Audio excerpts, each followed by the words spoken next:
There's a number of issues with the data in this draft study that should probably be looked at. The employment numbers, for one thing, send up a whole bunch of red flags.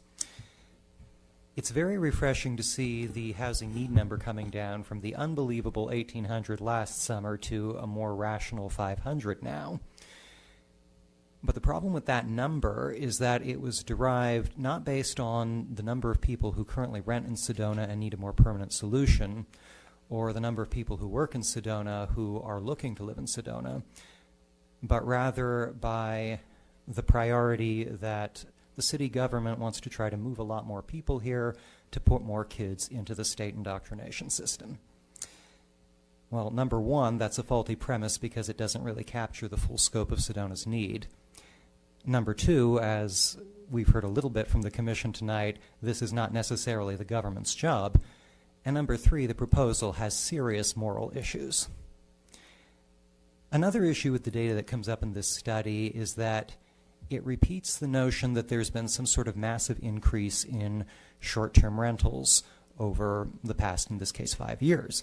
Well, the city's own data is that the number of short-term rentals was already closing in on 1,200 by the end of 2018, and has changed very little since then. It doesn't work well to try to rewrite your old narrative to conform to your new narrative or vice versa.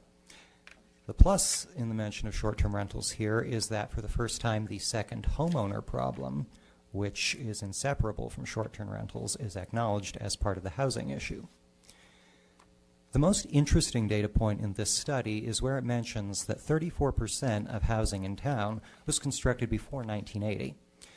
If I'm recalling correctly, Coconino County got its first building code in 1981. Yavapai followed in 83 or 84. That means that well over a third of the houses in Sedona, probably 40%, if not more, and those houses that are disproportionately occupied by the working people of Sedona, were built without any building codes. And they're still standing there just fine. Building codes do not keep people from having fires in their homes. Building codes do not keep people from having their homes collapse on top of them. Building codes are a handout to contractors and to bureaucrats. I live in a building built in 1972 without the benefit of any codes, and it's better built, and it's much more aesthetically pleasing than the plastic piece of crap that was put up under Sedona's extremely complicated codes next to it 50 years later. Just something for the Commission to consider moving into the next part of tonight's discussion.